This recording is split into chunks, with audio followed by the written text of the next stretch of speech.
Magandang buhay mga alien. So nagbabalik tayo dito sa ating portion tungkol sa mga topic about sa pagmemekaniko. Ngayon, nandito tayo sa Bike Bacoor. And kasama natin yung tropa nating siklista dito. And meron din siyang Facebook page. Pakilala ka. So as you can see mga buddy, ako nga pala si Ronel Robles, also known as Dada Midfield Go Cycling. So shout out sa inyo. Ayan, si Dada Midfield. Talagang dinayo natin siya from Imus to Bacoor. Hindi naman ganun kalayo. So matagal ko na binabalak talagang interviewin si Dada. Ngayon lang nagkaroon ng opportunity. Kasi nga medyo mainit yung panahon, medyo hapon naman na ngayon. So ngayon, tatanungin natin siya tungkol sa pagmekaniko, sa mga dapat i-upgrade, at kung ano-ano pa. So ano pang hinihintay nyo? Like, comment, and subscribe. Ang damit ngayon, ayan, DCR2 clothing. So kung gusto nyo ng mga gantong clothing, ayan, suot natin siya si DCR2 clothing. So shoutout Luis Cruz Vlogs. Suot ko na yung ano mo, yung malupit na mark. So simula na tayo. Tatanungin natin si Dada kung gaano na siya katagal nagme-mekaniko. Gaano na katagal nagme-mekaniko? Yung buong experience mo. Buong experience, as you can see mga buddy, siguro mga almost magti 3 years pa lang. Magti 3 years. 3 years. Hindi pa masyadong malupit pero may tira lang. Yo! Hindi masyadong malupit pero may tira lang. May tira Ayan. lang. Ito na ba yung natira? Ay, Huwag kaya natin isama yun. So, ang unang tanong natin kay Dada ay, pwede ka na ba, Dada? Wala namang intense na tanong dito. Ready na direct.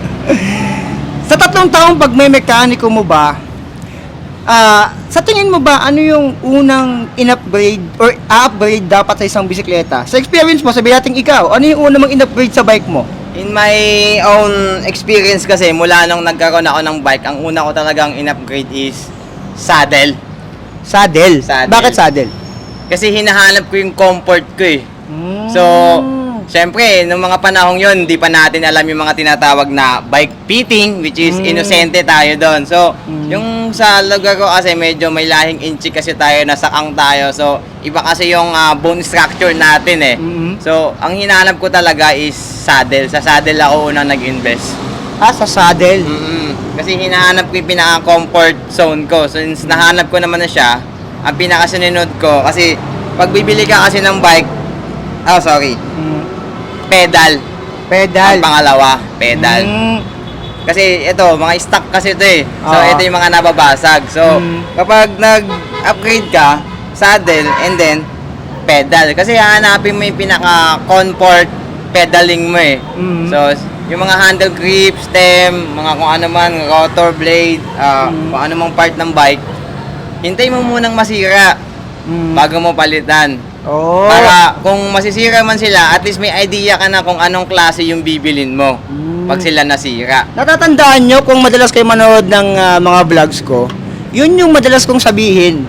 Yun yung madalas kong sabihin sa mga vlogs ko na kapag magpapalit kayo o binalang magpalit ng isang pyesa ng bisikleta, laspagin nyo muna. Di ba? Kasi para hindi naman masayang. Hindi Di ba? masayang. Kumbaga pag, halimbawa, bago, pinalitan mo, hindi kasi 100% may bibili niyan. Merong mang hihingi niyan, pero hingi na lang, hindi mo na yan mabibenta. O mabibenta mo man yan, hindi sa presyong nais mo. Oo. Kumbaga parang sabihin natin yung mga pedals nanto, pamana na lang sa mga tao pa mong kailangan. Ito, stock pedal na to, kahit sino naman, bibiling ko ba yan? Hindi, stock yan eh. O, pamigay mo na lang sa mga gagamit pa, kung may mga gagamit. Pero kung wala naman, hindi, may stock sa bahay mo. So, ang mangyayari niyan, ipopost mo sa Facebook, decluttering, bawas kalat. So, parang, wala, dagdag kalat ka lang din sa social media. Diba? Madami ng kalat, dumagdag ka pa. So tama nga naman, kasi yung mga gantong flat pedal, yung mga gantong pedals na stock, hindi mo siya mabebenta ng sabi natin 100 sa ano? Sa mga buy shop nga lang, mga 50, baka...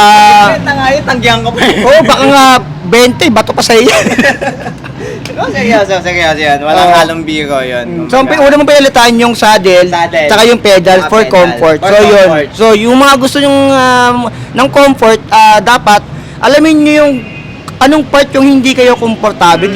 Di ba usual, isa-isa na lang naman yan eh. Yung seat post, mataas ba, mababa, yung saddle, pwede rin. Yung pedal, kung hindi kayo komportable pumedal, di ba? Oo. Tsaka dito naman, especially dito, sa stem. Di ba usual ganyan? Sa stem kasi, nangyayari kasi yan kapag newbie ka, wala kang paki dyan eh. Wala talaga. Pag newbie ka, wala kang paki dyan. Yung combo shifter nga, nung newbie ka, hindi mo alam yan, minimo yun. Hindi mo alam yung combo shifter. Oo, ano nung bagong bilhin sa battle hopper, di ko alam yun. Oo, at saka hindi mo din alam na pinipindot yan eh. Oo. Sipa lang alam mo dyan. Oo. Kumbaga, pag newbie ka talaga, hanapin mo, pinaka best way is your comfort. Yung upgrade, siguro isipin mo yan, mga after 3 months, 4 months ka nang nagbabike. Doon mo yan isipin. Mga after 3 months, 4 months ka nang nagbabike. Pero from the start talaga, pinaka may papayo ko, saddle position in terms of, tawag dito, ang tinatawag kasi nila yung mga bike fitting, which is, pag newbie ka, not aware ka sa mga bike fittings na yan, yung pananakit ng likod. Tsaka medyo mahal yun. Tsaka medyo mahal talaga. Tsaka pananakit ng likod, balikat. Kay Marily yung palm. Yung palm. Yun yung mga mga numb, yung pamamanhid. So hindi ka familiar diyan, so hinahanap mo yung angle mo. Pero after 3 months niyan, yung normal cycling mo, I promise you, pag may unang nagyaya ng ride sa'yo, yung ride na yun, baka maging everyday na, kahit 20 lang baon mo, pumayag ka pa. Pero mahirap yung 20 yung baon, ha? Yung kung dyan lang. Kung dyan lang. Oo. Pero kung sabihin natin from Bacoor, magtatakay tayo ka 20 lang baon mo, wag ganun. Hindi wag pa ganon, pwede wag yun. ganon. Madami ako napapost na ganun, 20 lang yung baon. Hindi ko alam kung joke yun o tinotoo talaga yun. Totoo ba yun? Tingin mo? 20 lang ang baon. Yun ah. Seryoso nangyari sa'yo yun? Hindi, yung sa akin kasi, that was a comedy. That was a joke lang para sa akin. Pero, may 20 talaga akong baon in cash. But I have GCash. Shout out sa GCash. So, in terms of 20 kasi, kung lang yun eh, may part kasi na walang signal. At least kahit pa paano, 20 pag tubig. Pero for emergency, always kasi tayo, pag naka-bib tayo or something, hindi naman lahat naaalalang maglagay ng mga vacuum seal plastic. Ako kasi may pouch lang ako. So, nababasa ang pera sa akin. So, kailangan meron akong siguro mga 50 or 100 unless may GCash ako para for emergency yung mga papel na pera. Para alam mo naman, pag siklista ka na, yung mga pag nagiging weight materialist ka na, mas gusto mo mas magaan. Yung barya is malaking bagay ding bigat konti. Pag iniisip nung Kasi iba. pag naipon yung tig-pipiso, sabi natin daan sobrang yung baon dami. Sandaan, tapos tig-pipiso, tapos nakabag ka. Oo, tapos nakabag ka. So, medyo konti siya. Pero yung 20 talaga, nangyayari yun. Lalo na sa mga beginner, nangyayari yun. It's happen. It's happen talaga. It can possibly happen. No, mapaigis din ako dito. Pero di ba, mekaniko ka, slash siklista. Di ba, naglo-long ride ka na? Ito, madami na tong long ride eh. Sobrang as in. Ito, sa mga nakakilala dito kay Dada, sobrang alam nyo na. No? Na malakas na nilalag to. Para tong galing sa mundo ng mga halimo. Class S na halimo na to eh. Dada, sa tingin mo ba, ikaw pag nag-long ride ka, magkano ba yung binabaon mo na cash? Bukod dun sa GCash yung cash talaga na hawak mo lang. In terms of cash, yung on-hand na cash, at least mga 500. 500. Oo, kasi ako kasi yung malakas, uhawin kasi ako. Pareho So, tayo. kailangan natin ng water or something na refreshment sa lalamunan. Tsaka, hindi kasi lahat ng tindahan pare-parehas ng presyo. Magkakaiba. Oo, Especially pag mga 7-Eleven na. 7-Eleven. No, medyo may price talaga sa 7-Eleven eh. Pag 7-Eleven, acceptable naman ng mga GCash, which is okay. Pero pag may mga tindahan na, lalo na, halimbawa, mga Kibyang Park, walang signal dyan. Walang 7-Eleven doon eh. Walang 7-Eleven doon. At saka walang signal. Dead spot yun eh. Kahit naka-cyclo computer ka, makikita mo, diretso yung bigla doon. Dead spot doon eh. So, siguro 500 below. Kung normal lang yung mga... Pero kung katulad kung tumatakbo ng 100 bitin pa, tapos magto 200 km, yun mga literal. Pero kung normal na malapit lang, 100 siguro. Kung Tagaytay lang, Tagaytay nga, pwede nga 100 lang eh. Kung galing dito, Kung sa galing ano? dito sa Bacoor. Oo. Pero kung galing ka sa malayo, at least mga 200, 300 minimum baon. O kasi, parang kakain ka pa eh. O kasi yung 300, literally pangkain lang yun. Oo. Hindi pa kasama dun yung naplatang ka. Kumbaga, wala pa doon yung for emergency funds Oh, mo. wala pa. Tsaka pag magbabike ka, make sure meron kang air pump, patch kit, tire lever. Kung may pambili ka pa ng chain cutter, magbaong ka. Kasi kung alanganin yung kadena mo, kasi sa akin, in my own opinion, kadena is power, kadena Oo. is life. Kasi yan lang ang magdadala sa'yo. Yan ang magpapausad sa'yo. O yan yung magpapausad sa'yo. Kaya ako, in my toolkit, meron akong laging 18N1 na may kasamang chain cutter. Oo, kasi kung sakali mo patulang ka. Tsaka reserbang chain link, missing link. Tsaka malaking bagay din na marunong ka din talagang mag-ayos ng bike. Kahit konti lang yung basic knowledge lang, yung magpalit ng gulong is malaking bagay na talaga yun. Oo, pagpalit ng gulong, malaking bagay. Lalo pagpapatch, di ba? Oo, lalo na, halimbawa, dadalhin mo yung gulong mo sa mga vulcanizing. Congratulations sa'yo pag ginamitan ka ng malaking tire lever na panggulong ng truck. Ay, oo. Yung tipong ganun kahaba, yung haba niya parang mga ganito, Oo. mas mahaba pa dito sa naka-road mic. bike ka lang. Ay, oo, yun lang. Tapos gaganunin yun eh. Supersahin yun kung eh. nilapag lang sa lapag, hindi ka tulad nung iba na may gulong na maliit na ipapatong. Oo, para hindi naman siya matotally magasgasan or maano. May bounce konti. Yung spokes, yung center ng hub, nabibend kasi yun eh. Oo. Iba kasi inaapakan pa. So, Oo. kawawa ka pag ganun, pag wala kang masyadong knowledge o takot kang hawakan yung gulong mo. Minsan, pag wala tayong ginagawa, at your own risk, practice mo yung sarili mong bike. Kung baga, kung masira man yung bike mo, ikaw may sala. So, saka ka ngayon mag-upgrade. Oo. Kumbaga pag mayroon siyang mga free time sa bahay, mga likot kayo, no? Likot kayo. Hindi yung puro kupit lang kayo sa magulang niyo. Kumbaga ano din, pag-aralan mo din kahit konti or paunti-unti yung mga bagay-bagay sa bike mo, sabihin nating ganito pala yung gumagana yung sprocket, ganito pala yung brake sa likod, ganito pala yun. Paano pag nasiraan ako? At testingin ko nga to. Additional sa mga newbie, pag pupunta kayo sa bike shop, titingnan nyo muna yung measurement ng mga bike ng meron kayo. Kasi minsan, pupunta kayo ng bike shop, itatanong nyo, may inner tube kayo, pabili isa. Ang mangyayari kasi sa part namin bilang mga seller, may inner tube kami. Pag tinanong na namin kung 26, 29, or 27, di na nila alam.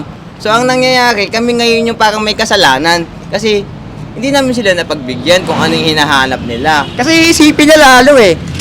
Ano ka seller ka or mechanic ka, dapat alam mo. Oo. Oo. Paano kung hindi mo naman dala yung bike mo? Hindi naman pwede manghuhula lang sila. So dapat pag pupunta sila sa bike shop, alam nila yung sukat ng gulong nila. Kung 700 siba, kung 29 or 27.5, 26, meron pa mga BMX na gulong, di ba? So Yung mga size 20, mga ganon. Hindi kasi namin i-offer o ipipilit yung anong meron kami para lang magkabenta kami. Kasi Oo. alam naming babalik babalik ka Oo. para sabihin mali yung binigay namin. So parang kami pa yung may sala. Oo. Kaya mas maganda, alamin nyo muna yung size ng bike nyo o yung gulong especially kapag pupunta kayo o bibili kayo sa mga bike shop.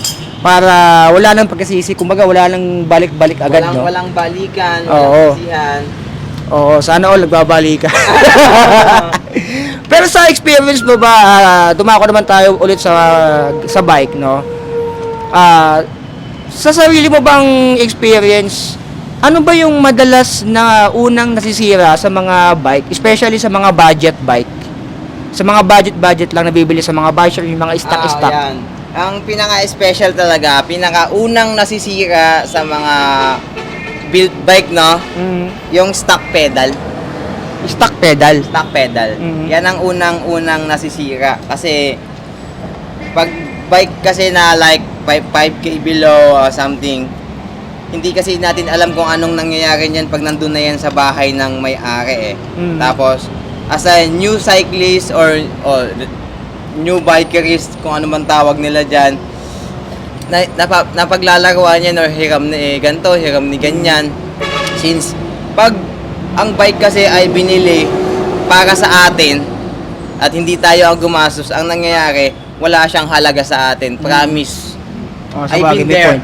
I've been there. Kumbaga, parang, bigay lang naman to, walwalin natin. Oo. Kumbaga, Kumbaga okay lang naman na masira, hindi naman tayo yung gumastos, ganun. ganun. So, ang unang nasisira talaga dyan, pedal. Mm. Pedal lang unang bumibili. Kaya pedal talaga yung unang napapalitan. Pedal talaga ang unang napapalitan. Tsaka yung pedal kapag sobrang tagal na nakaganto lang, na sabi natin ilang taon mong ginamit, si Battle Hopper sa pedal niya, stock pa rin, hindi ko pa siya napapalitan. Ang tendency, yung dito, stock na to. Hindi na siya natatanggal. So pag nagpalit ako ng pedal, palit na rin ako ng crankset. So ganun. Buhay ko na yan.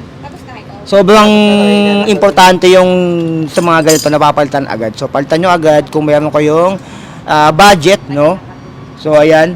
Yung sa hubs naman ba, tingin mo napaka-reasonable pag nagpalit agad?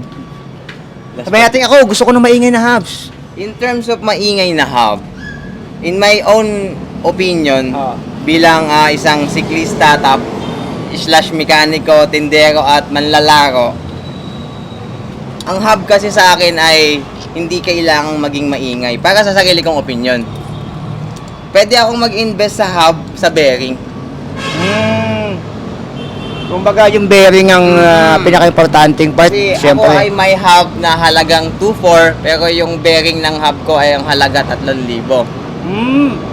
Kumbaga mas mahal pa yung bearing mo kaysa doon sa mismong hub. Oo, pero speed 1 soldier lang yan. Pero 3,000 yung bearing ko. Tumagal din ba yung ano niyan? Yung speed, yung bearing ng speed 1? Bearing? Oo. May git magdadalawang taon. Pero nasira na lang. Umalog. Kumbaga sa umalog. katagalan. Siyempre, iba yung laro natin, intense tayo, hindi naman tayo chill ride eh. Oo. Intense tayo. Pero matagal ang buhay niya. So, almost 2 years? Almost, magto 2 years. So, yun pala, yung mga nagbabalak or merong mga speed 1 soldier, ganun pala, katagal. Yung buhay ng bearing, no? Pero hindi naman totally kailangan palitan yung bearing lang, no? Diba? Yung bearing, kung hindi naman alog lahat, wag mong palitan. Ang nangyari kasi sa akin, may nagmagandang loob, binigyan tayo, so tayo naman ay maganda din, tinanggap natin. Which is quality bearing din naman kasi. So, talagang kung ikaw yung manlalaro, iba kasi yung normal na ikot sa ramdam mo yung smoothness ng ikot. So, in terms of hub, kung may mga tao kasing gusto ng maingay, wala tayong choice kundi ibigay sa kanila yung ingay na nais nila.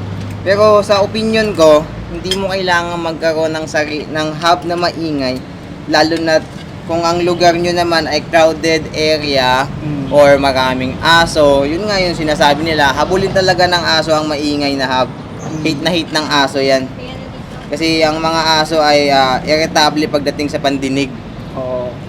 Pero, Kaya yung mga hinahabol ng aso is usually mga maingay yung hub. Kasi ang pagkakaintindi ko dyan sa maingay na hub, ginagamit yan usual sa mga trails. sa mga trails, Or dun yata talaga siya dinisenyo. Kasi di ba alam na natin pag sa trail, parang one way lang yan eh. Lalo pag mga downhill. Para marinig mo yung kung meron kang kasunod. Kung may coming. Kung may No. coming. So yun talaga yung sa tingin ko sa sarili kong opinion at sa pag-research ko, yun daw talaga yung Yun pinakagamit talaga ng hub. ang purpose niya. Oo. Lalo na sa mga blind spot or mga basta blind curve, more on mga berm, mga jumps. Ang purpose nun, kapag nag-mid-air ka kasi, naririnig nila na coming ka. Pero in terms of mga XC, pansin mo sa mga kadalasan naglalaro ng XC, hindi maiingay ang hub nila kasi ang reason naman yon, smooth yung atake from behind. So pag kahit mag-free wheels ka, hindi nila na malalaman na coming ka. So, bulagaan lang. Especially, ginagamit lang talaga siya sa mga pa-downhill, yung mga downhill. ganon, no? Kasi, alam mo natin, pag downhill, pag pumilano ka dyan, medyo, di ba, kailangan tansyado mo. Same lang ka, kung magano ka. Oo, baka pag preno mo, downhill ka, i-skid ka, tapos pagising mo, katabi mo na si San Pedro. Yung manok niya. may oxygen tank ka lang. May oxygen tank lang. So, yun yung mga tendency. Mga tendency, Oo. may oxygen tank ka. So, tatanungin naman natin kay Dada kung kapag may budget ba na ganito, Dada, kapag may budget ba na sabihin natin, ako meron akong budget na 30,000, gusto kong bumili lang una kong bisikleta, ano ba yung masasuggest mo? Bumili ako ng mga pre-built, yung mga bike na nasa 30k na, sabihin natin yung mga branded, alam naman natin yun, yung mga Giant, Trek, Merida, Yung mga ganong level, sa 30K na yung mga ganun, mga gandang, ano na rin yun, mga gandang brand, no? Mas okay bang bumili ng mga ganun, mga pre-built or built na, or mag-project bike na lang ako? In terms of mga ganyang bagay, ang una ko kasi tinatanong sa bibili is para saan mo ba gagamitin yung bike? I mean, what is your purpose? What is your goal? Ano yung magiging possible route mo kung rough, mga pavement, gusto mo bang mag-trail, cross-country, or parang gusto mo mag-road? So, minsan, tinatanong ko kung ano talaga yung gusto nilang gawin. Kasi in terms of bike, may gravel bike, road bike, may mga pixie, mountain bike. So, yun muna yung una kong tinatanong. Tapos, yung sa tanong mo na kung ano ba talaga, sa opinion ko talaga, kung may idea ka na sa bike, built bike. Pero ang newbie ka lang sa bike, full bike. Yung project? Kumbaga, kung no knowledge ka sa bike, doon ka sa full bike. Kumbaga yung mga buo na, yung mga nabibili sa mga bike shop. Kasi doon magsisimula yung knowledge mo about bike eh. So, pag may knowledge ka na, doon ka sa built bike, which is like project bike. Kumbaga, doon mo kasi masusulit yung component ng bike na nais mo. Kumbaga, gusto mo ng quality cogs, quality drivetrain, quality wheels, quality saddle, although quality seat post, gusto mo ng carbon seat post na may back sweep. Kasi alam mo nga, ang rider ngayon, pag nag-marketplace, maarte yan. Gusto ko ng seat post 31.6 na 400mm na may back sweep. Eh, yung back sweep niya, may degrees pa yan. 9 degrees, 6 degrees. Masiselan yung mga yan. So, pag nagsimula ka doon as a newbie, as a whole bike, doon na magsisimula yung knowledge mo about the bike. Pero kung may knowledge nga, tulad ng sabi ko, doon ka na sa build bikes. Pero as newbie ba, sabihin natin ako, newbie ako, bibili ako ng bisikleta. Ano ba yung pinaka the best para sa mga newbie? Hydraulic ba or mechanical? O yung mga combo shifter? Ano ba sa tingin mo? Yung una nilang dapat malaman. Mechanical ba muna bago hydraulic, or hydraulic muna silang magsanay bago mag-mechanical? Ano ba? Ano bang sa tingin mo, opinion mo doon? Ang masasabi ko naman dyan, siguro doon muna sila sa mechanical. Kasi may mga hydraulic kasi na slight touch lang, or I mean, konting piga lang, preno agad eh. Lalo yung mga quad piston. Lalo na yung quad piston, which is pwede ka kasing madiskrasya doon kung hindi ka aware or familiar doon sa prenong dala mo. Pero kung na-inform ka naman, tapos knowledgeable ka, pwede. Pero minsan talaga, dahil sa may mga nagbabike na matatakantahin at first, mas may sasuggest ko talaga is mechanical muna. Ako, ganun din. Sa sarili kong opinion, kasi ako, yung si Battle Hopper, ay alam naman natin na naka combo shifter siya, and yung combo shifter niya hindi naman original, mga naka-Shimano yan eh. Kung nakita niyo yung bike ko kay Battle Hopper, naka-Shimano yan.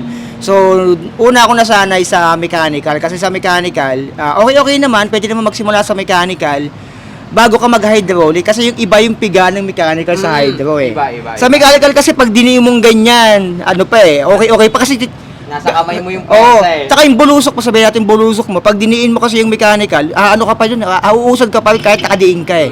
Pero kasi sa hydraulic, pag nakabulusok ka, pag nadiin mo, especially yung kaliwa, yung unang gulong, ma-experience mo yung unang 360 ng buhay mo. Ganun ang mangyayari sa'yo. Kasi na-experience ko din yan sa trail. Kung, malamang hindi ko na-post yung trail na ano ko doon. Pero may mga nakapanood na sa Facebook page ko. Naipiga ko yung unahan, kaya sumempla ako ng 360 ako. Okay naman ako, boy, para man ako hanggang ngayon. So, para sa akin din, mechanical muna ang sanayin nyo bago yung hydraulic. Bago hydraulic. Oo, kasi iba yung power or braking power ng hydraulic sa mechanical.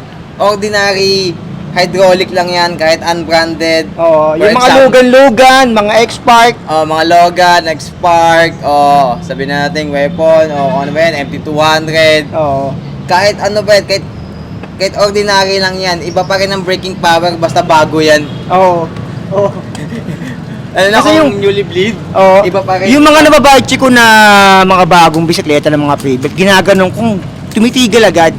Iba kasi yung gamit na eh. Pag nagamit mo na kasi yung hydraulic, yung piga is hindi na ganun siya kaano, di ba? Hindi na. Lalo pag bagong bleed nga. Pag bagong bleed yung hydraulic, yun ang pinakamalala, sobrang kapit.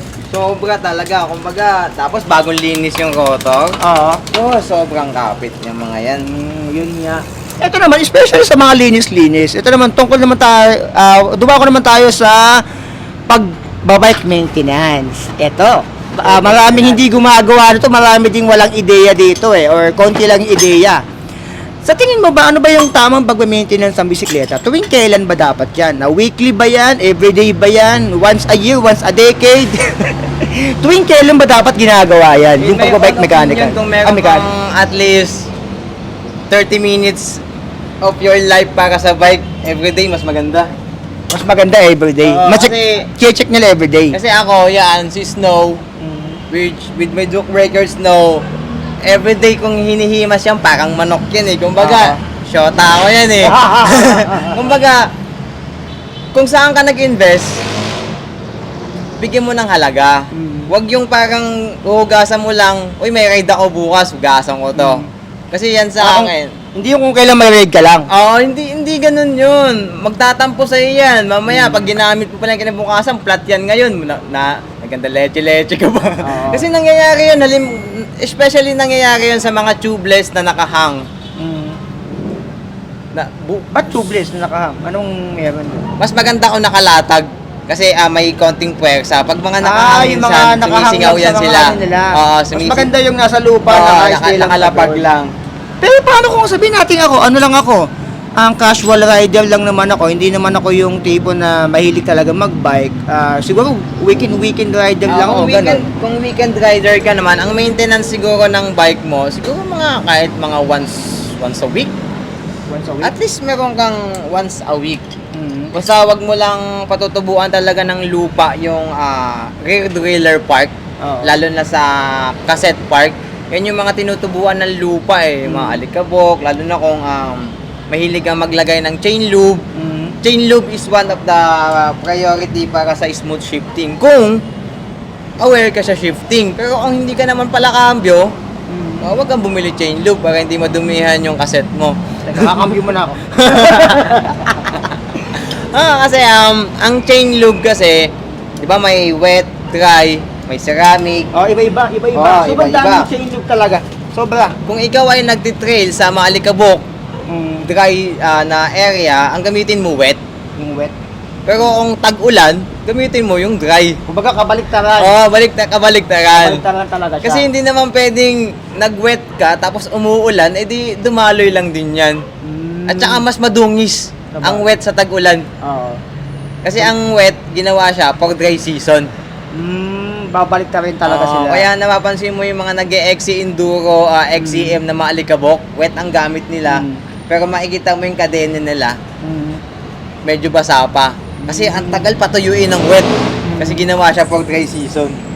Ito, pagdating sa mga maintenance na yan, ito yung pinakakilalang ano dyan gamit eh. Para saan ba talaga yung WD-40? Ano talaga yung specific na gamit sa kanya? Kasi kahit ako medyo, ano ba talaga pwede ba pangkalawang ba siya? O pang, Ganito yan. pang chain ba siya? O pang sprocket? Ano ba talaga yung main na gamit sa kanya? WD-40. WD-40 is a brand. So, depende kung anong klase sa WD-40 yung Kasi gamit. alam ko meron ding ibang ano yan, 'di ba? Yung si WD-40 is iba-iba din klase yan eh. Merong WD-40 na pangalan Ito, pero iba yung ano niya. sample. WD-40 Specialized Automotive Chain Lube. Which is, this is a tube, lubricant. Chain lube lubricant. Iba yung iniisip kasi agad natin, pag nakita mo, pag sinabi sa yung WD-40, ang iniisip mo agad, yung pantanggal kalawang dun sa bolt. Oo, kasi yung ini-spray, yung meron siyang straw, yung ganon. Kasi yung din yung nasa bahay namin eh. Actually, ano siya, nanigas na siya, hindi ko siya ginagamit halos eh. Kasi may WD-40 na chain lube, tapos may WD-40 yung isang klase na yung pantanggal ng kalawang, which is pinakamabisa naman talaga siyang pamatay ng grasa.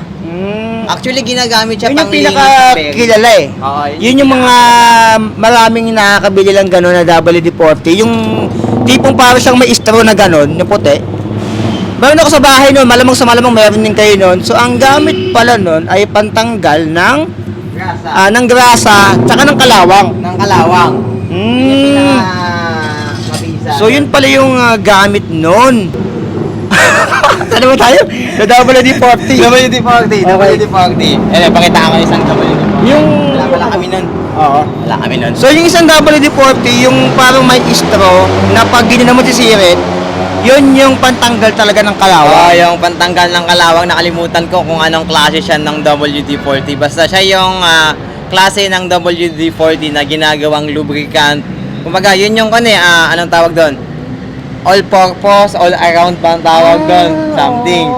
Pero ang pinaka main factor talaga, main uses niya ang pangtanggal ng kalawang sa mga corroded bolts, bolt to bolt. Kasi siya talaga, sumisiksik talaga siya sa mga pagitan ng mga bolts. So, napapalambot niya yung bolt. Ang gamit naman nun sa mga chain, pansin mo, yun yung ginagamit pang linis ng chain. Para siyang, kasi ang component niya kasi para siyang instant decreaser na lumulusaw ng mga langis-langis, ng grasa-grasa. So, sa mga high-end bike shop, hindi nila ginagawa ang paglilinis ng bearing ng sinasabon ang bearing. Ay, hindi nila sinasabon. Hindi nila sinasabon yun. Uhugasan lang nila ang bearing, i-air pressure, paiikutan ng WD-40. Pag nakitang madupi pa, bubugahan ulit ng air pressure, paiikutan ulit ang WD-40. Tapos malinis na yan. Kapag pagkabunas mo ng basahan, all goods clean na yon, good as new, na hindi kailangang sabunan, katulad ng pinapakita ng iba, ang decreaser ay pinanguhugas sa grasa, which is malamig na tubig or warm water. Alam mo naman ang grasa, pag nalamigan, nagsisebo, tumitigas lalo. So pansin mo, ngayon, medyo malagkit ngayon yung bearing mo, which is hindi talaga advisable yung mga decreaser na yan sa grasa. Hindi talaga siya pang Hindi talaga siya advisable. Kasi kahit sabihin mo degreaser yan, kapag gantong kadugyot yung kamay mo, hindi niya yung kayang tanggalin ng instant. So yung WD-40 is all-purpose kasi talaga siya na mabisang pantanggal. Pero in terms of metal kasi, yung sinasabi nga nila katulad ng iba na nagsishrink yung metal dahil sa kanya. Kumbaga nagiging brittle yung metal dahil din sa kanya kasi may component siya. Since hindi naman tayo scientist, hindi natin alam kung ano yung component na nandun, kaya nagiging brittle yung metal sa kanya. Kasi nga, kung iisipin mo, yung kalawang nga lumambot sa masikip na bolt, ano pa kaya yung kadena mong manipis lang at lagi mo pang ginagamit? Kasi ako na-experience ko yun eh. Nilagyan ko ng WD-40, yung kadena ko. Si Beta Half Moon. Tapos tumulo sa chainstay ko. Ang nangyari, parang namuti yung yung chainstay ko. Parang tapang niya. Kasi para siyang, kung alam kong familiar ka sa .4 na brake fluid, .5 yung ginagamit ng SRAM, pag hindi mo yung natanggal sa frame mo, pag pinunasan mo, manlalambot yung pintura mo, tapos mababakbak siya. So, kung gagamit ka man nun, make sure na mapupunasan mo kagad yung bike mo. So, yung pala talaga yung para hindi siya i-absorb. Kasi iba din yung chemical compound ng pintura mo doon sa WD-40 na sinasabi mo na pamumuti. Kasi yun, may kasama na yung kung ano-anong residue ng parang siya, ang tapang ng niya, ng formula niya. May ibang siyang formula kasi kaya niya lumusaw ng grasa talaga literal. Kaya siguro pati yung kalawang natatanggal niya kasi ang tapang nung niya. Pansin mo, Parang siya, parang alam mo yung asido na yung nilalagay sa mga mga muriatic, yung nilalagay sa pinaglilinis sa mga banyo. Diba, parang ganun na nangyari, namuti. Pag nilagay nila, di ba, minsan tinitil-til na nila, steel press lang, all goods na. Kasi, so parang ganun yung niya. Pero iba yung tama niya doon sa depende sa kung ano yung paglalagay sa kanya. Sa paglalagyan. Pero in terms of bike, maganda siya panglinis ng bearing. Sa pang-bearing talaga siya specific. Pang-bearing siya, sa opinion ko sa opinion ko, mabisa siya panglinis ng bearing. Kasi yung mga singit-singit ng bearing, tas in-air pressure mo, talagang tanggal yan. Kasi mapapansin mo yan, pag naglilinis ka ng bearing, may parang buhangin sa loob. So, pag ginamitan mo nun, automatic, tanggal yan with the matching. Ang combo talaga air pressure, tas linis-linis, punas, basahan, all goods na. Yun yung, kung mapanonood mo yung kung paano mag-repack yung mga taga Shimano service center, yung mga seminar nila doon, hindi sila gumagamit ng detergent doon. Mapansin mo yung mga pro, hindi sila nagde-detergent, di ba? Hindi sila nagde-detergent. So yun ang usual na ginagamit nila. Yun talaga ang usual na ginagamit nila kasi ang gamit nila ganun lang, tapos tissue lang sila, tissue, tapon-tapon. So magastos sila sa tissue kasi mas mabisa kasi umabsorb yun ng dumi kaysa sa basahan. Oh, yun pala. So, WD-40, ang haba ng portion namin dun, ha? Baka naman. WD-40, baka naman. Hindi, charot lang. Sa ano naman, sabihin natin, pagdating naman sa size ng bisikleta, ako, sabihin natin newbie ako, bibili ako ng size ng bisikleta ko. Hindi ko alam kung ano yung size ko. Kasi, ako tumitingin din ako, as nagpa-bike check din ako eh. Alam niyo na, sobrang dami ko ng video tungkol sa mga bike check. Nalilito din ako eh. Kasi yung mga size sa online is ang lalaki. Parang yung parang American size cup, sabi natin yung large sa kanila is mga 54, tapos yung medium sa kanila ay nasa 50 pa. Yung medium is 50 pa, medium pa lang yun. Sobrang taas na nun pag sa road bike. Pag sa mga Asian size. Asian size. Sa tingin mo ba, paano ba yung tamang pagpili ko ng size? Mas okay bang magbase ako sa online o sa mga bike shop na lang? Doon na lang ako magtatanong ng specific na size para sa akin. Kasi ito yung madalas na tinatanong sa akin, boss, 5'4 ako, okay ba sa akin yung gantong size? Para sa road bike, yung sa gravel, ano ba? Ano ba yung pinakamabibigay mong suggestion para sa kanila sa mga sizes na ganyan? Tuwing ano ba talaga yung basehan doon sa pagpili ng size ng bisikleta? In terms of road bike kasi, hindi ko masyadong hindi ko masyadong gamay ang road bike kasi hindi pa ako nakapag road bike literally. Sa MTB, nakapag-large na ako, nakapag-medium na ako. Ang pinaka-best advice ko sa MTB muna, no? Ang pinaka-advice ko sa MTB is magsimula ka sa medium. Sa medium? Sa medium. Kasi ako ay 5'5", 5'6". Pag nag-small ako, hindi ko na maliliitan yung bike ko. O, malalakihan ko siya pero hahaba yung stem ko ng mga 110, which is hindi siya magandang tiknan kung ikaw ay XC player. Kung nag-XC ka, ang 110 ay napakahaba na stem. So, ang pinaka-suggestive ko talaga, medium. Medium ka magsimula kung MTB. Sa road bike naman, ikaw, ano bang height mo, sir? 5'10". 5'10". Kung 5'10 ka, sir, ang pinaka-advice ko dyan, ang pinakamalaki kasi sa 5'10 is mga around mga 54. Oh, yun yung pinakamalaki na kita ko sa yun yung pinakamalaki. Yun ang pinakamalaki. Sa 54 naman, ang hanapin mo naman sa 54, yung medyo mataas yung top tube. Top tube line, which is para kasi maabot mo yung sa may seat post area. Kasi since matangkad ka, may mga frame kasi na pang road bike na aggressive masyado. Parang MTB yung dating, which is iba yung sa geometry. Sa geometry ng frame. So, ang una mo i-consider dyan, yung sa may seat post area to top tube. I mean, dun sa steering tube to seat post. Kasi yun yung unang iisipin mo na measurement. So, susukatin mo muna yung legs mo. Kasi tayo, kahit sabihin mong 5'6 ka or 7'6 ka, hindi tayo magkakaparehas ng leg size. Halimbawa, may mahaba kasi. Short legs lang ako. Anong tawag dito? Hita. Hita, parang Tapos ito yung bilas. binti. Bias ba yan? Bias. Bias. May iba kasing mahaba yung bias na maiksi yung binti. Taka yung sa torso naman, nag-iiba din. Iba kasi yan, di ba? Yung torso na mahaba, parang giraffe, yung leg. Tapos, iba pa yung cycling position natin. Kasi mayroong mga mahaba yung spine na hindi sila sanay yumuko. So, ang pinakamalaki kasi na alam ko sa market is mga 54. 54. Sa Asian yun sa Asian. Pero alam ko sa mga sa Europe. Sa Europe, tsaka sa iba pang mga may mga 56 pataas. May mga 56. May mga ano pa, may mga 6 something na ayaw ko. Basta sobrang sobrang tangkad na talaga. Like, yung tipong mala si Yao Ming na yung sasakay, mga ganun. Van der Poel, like Peter Sagan. Yung mga ganun sizes. Kaya nga, nakikita mo kung Peter Sagan fanatic ka, nakita mo na ba yung kurbada yung banking ni Peter Sagan sa cornering? Nakikita mo kung paano siya Iba yung ano, cornering, iba yung di ba? gumagano, iba yung ano niya. Pero ang laki ng bike nun. Oo. Kasi kaya niya nagagawa yon kasi ang taas ng bike niya, 175 na yung crank niya, pero hindi siya sumasayad. Mm. Kasi ang laki ng bike niya. Oo. Tsaka alam niya yung control. ng Oo, bike alam niya yung control. So, Mm. in terms of size talaga, magbe-base ka sa height. Pero kung wala kang idea about the height, meron naman, kasi ang bike parang sapatos yan. May mga kanyan, size chart. Mm.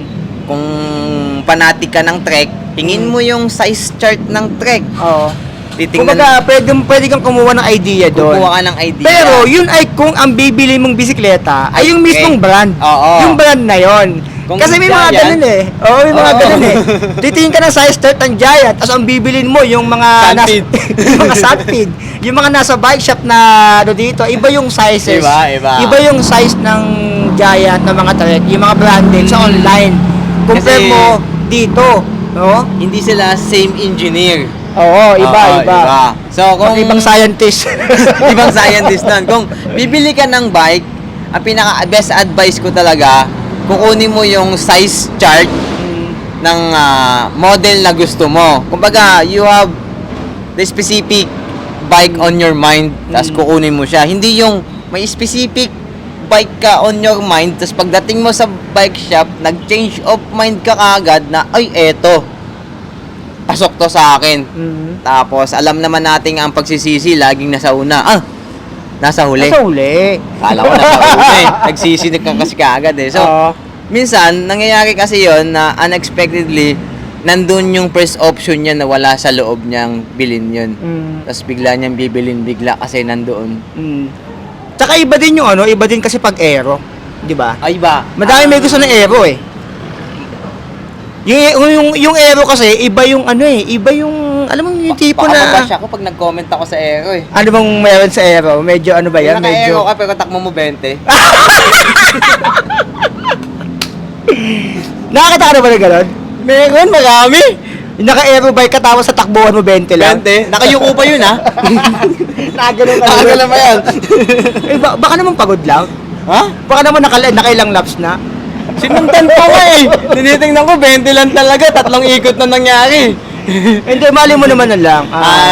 Kalalabas lang, o papahinga baka lang. nagwa-warm up lang. Baka naman nakaisandang ikot na. Baka nakaisandang ikot. Sa ano naman, pagdating naman sa ano, sabihin nating sa pagmekaniko, balik tayo sa pagmekaniko mo. Ano ba yung pinakamahirap na gawin? Yung time consuming talaga na nagawa mo or sa pagmekaniko na na-experience mo, yung pinakamatagal na gawin talaga. Ito. Yung tipong, magkasama na kami tapos magpapagawa ng gano'n. Ay, Ano pag ba yun? mga ganun, mga 30 minutes before closing, Hindi na pwede. hindi ko na tinatanggap yun. Pero ito, aaminin ko sa lahat Hmm. Ipagawa nyo na po ang lahat, wag lang yung wheel set. Wheel build. Yan. Wheel build, wheel set, naputukan ka ng rayos.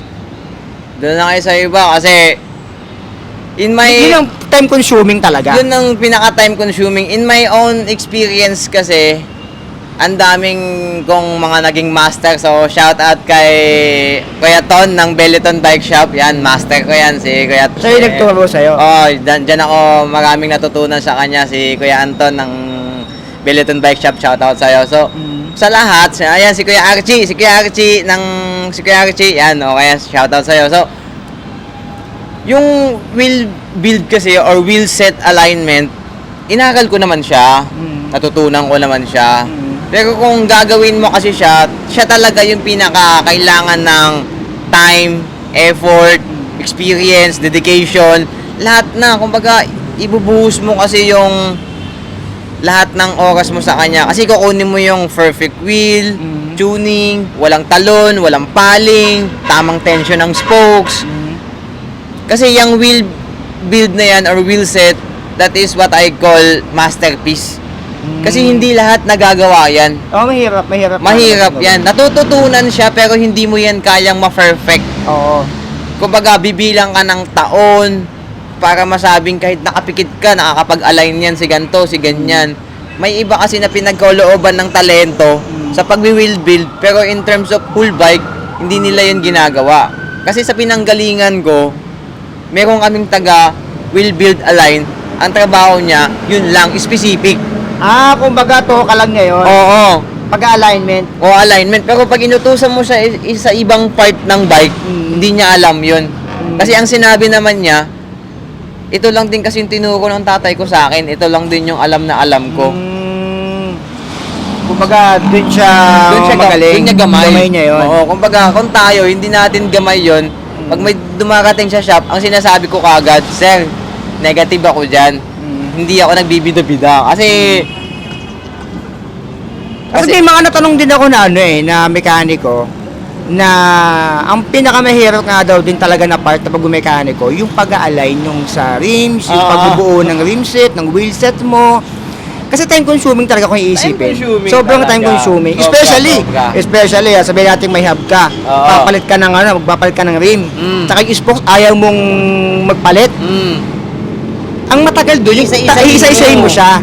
Di ba? Kasi ayaw mong pumutok. Kaya tatanungin ka ng mekaniko kung okay lang bang palitan natin yung rim, yung spokes mo. Kasi di ba pinuputol na lang? Oo, pinuputol. Parang ginugupit na lang. Para mas mabilis. Mas mabilis yun. Kasi pero kung patatanggal mo pa isa-isa yun, sobrang tagal. Sobra talaga. Tanggal. Halimbawa, Kapit. Tapos alignment.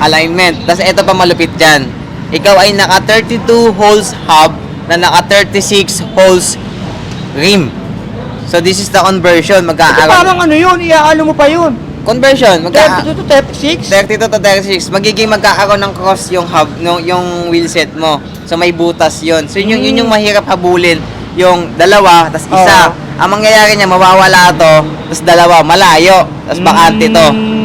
So ngayon, ang hatak mo niyan, yung dalawang sabay. O ganun. Tinuruan naman akong mag-wheel build. Marunong naman ako. Pero nung natuto na ako, hindi ko din siya pinangarap na gawin araw-araw dahil nga sa time consuming siya. Hindi ako marunong po ako mag-wheel build, mag-wheel assemble, wheel alignment, pero sobrang time consuming. Hindi ko lang po talaga siya tinatanggap. Oo. Kasi una sa lahat, marami kaming ginagawa. Hindi ko siya pwedeng paglaanan ng oras at panahon at todo dedikasyon dahil sa hindi lang siya ang aking mundo. Pero pero marunong ka naman daw talaga. Marunong ka din talaga.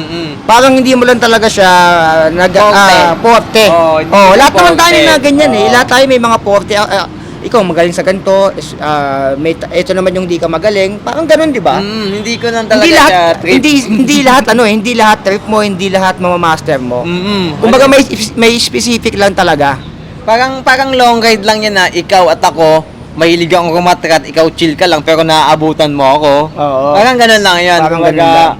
Sanay lang talaga ako na high cadence, high spinning, tas ikaw chill lang. Pero magkikita pa rin tayo. Parang ganun lang yan. Sa pagbibisikleta kasi, hindi lahat ng nagbibisikleta kumaarera.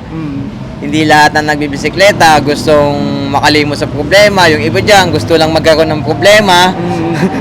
Oo, gustong magmuni-muni, sariwain na nakaraan, o kaya alalahanin na dati silang nagbabike.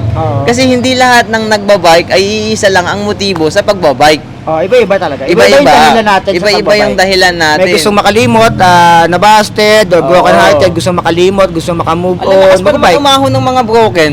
Oo nga, galit Ikaw ba naman, broken hearted ka? Nagpalit ako sa ganun. Agado yung mga Nagpalit ako sa mukhang, ganun. So, yun lang naman ang masasabi ko. So, bilang isang siklista, lalo na yung sa mga page na nakita ko, may nagrarant doon na hindi daw siya tinigilan kasi pangit daw yung bike niya, naplatan siya.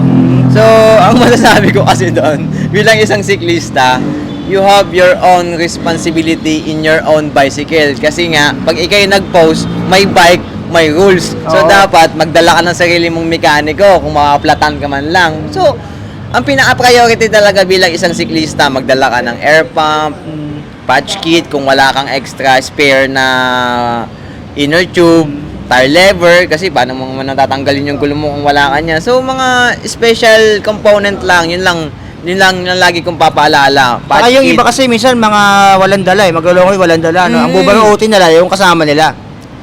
Speaking of that buraot, I've been there. Naging buraot din ako pero bumabawi ako on the next ride. Bumabawi ako. Kumbaga, lahat naman dumadaan sa pagkaburaot pero wag lang nating araw-arawin kumbaga. Kasi may mga kasama tayong nadadala sa atin. Oo. Oh, Kumbaga, yun. kumbaga may mga maselang kasi na ano eh, na, nakakasama natin na nakakasama natin. kapag nakita na burnout ka sa day 1 yung pagkikita, Sa day 2, wala na yun. wala na. Sa next yaya mo, wala na. Negative na Sabihin nun, ay, ano, may lakad ako eh. Oo, Nakikita mo, magkakasalubong kayo sa ano, no, sa ahonan. Uy! Kala ko may lakad ka. Ikaw ba? Hindi, nayaya lang, di ba? Nayaya lang. Basta wag lang nating agaw-agawin. Yun lang yung lagi kong talagang masasabi. Basta bring your own patch kit pambomba, tire lever, palag na yun. Yung ibang component, okay na yun. Kasi ako, minimalist ako eh. Gusto ko nga, nakasiksik lang, ilang peraso lang. Ayoko yung maraming bag. Pero, dati, gusto ko yung, kung ikaw ay katulad niyan ng bike ni So Be It na parang cross country. Ano ang tawag dyan? Ano yan? Cross Universe yung bike ko eh. Cross Kasi Universe. ano yan eh, si Battle Hopper, madami ng ilang multiverse na dinaanan yan. So ayan mga alien, yung ating interview kay Dada Midfield. So anong masasabi nyo sa mga sagot niya? Para sa akin, madami tayong natutunan sa ating interview kay Dada Midfield. So like and follow nyo siya. Ito yung kanyang Facebook page. Meron siyang laban sa gravel race sa June. Ayan. So follow nyo siya mga alien. Ano masasabi nyo? Kontento na ba kayo sa mga sagot niya? Madami pa tayong i-interviewin. So medyo mahaba na yung ating interview. So kung gusto nyo ng mga ganitong content, madami pa tayong pupuntahan ng mga bike shop. I-interview natin yung mga mekaniko nila. So yung mga mekaniko dyan na pupuntahan ko, sana pa-interview kayo para malaman din natin yung mga experience nyo based on your experience, yung mga ginagawa nyo para sa mga curious na mga siklista o mga magpapagawa sa inyo. So, ano pang hinihintay nyo? Like, comment, and subscribe. So be it. I love you all. Bago tayo magtapo, shoutout GCR2 Clothing. So be it. I love you all. Designing nga.